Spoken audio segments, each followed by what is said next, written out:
Hello everyone, मी मोनाली. कशा आहात?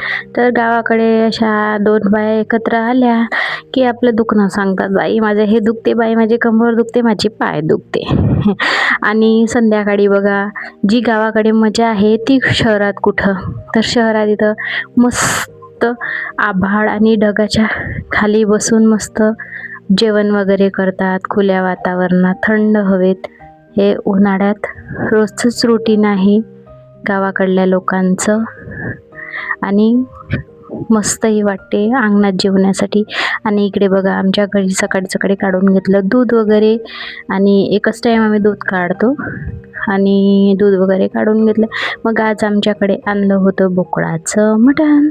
तर बोकडाचं मटण आणलं होतं म्हणून मी म्हटलं आज काळ्या मसाल्यातली भाजी करूया म्हणून मस्त खोबरं कांदा वगैरे भाजून घेतलं चुलीत, आणि कोथिंबीर लसण अद्रक वगैरे पण घेऊन घेतलं. हे बोकडाचं मटण 2-3 पाण्याने मस्त स्वच्छ धुवून घेतलं आणि नंतर फोडणी वगैरे देऊन दिली. बनवून घेतलं मस्त मटण.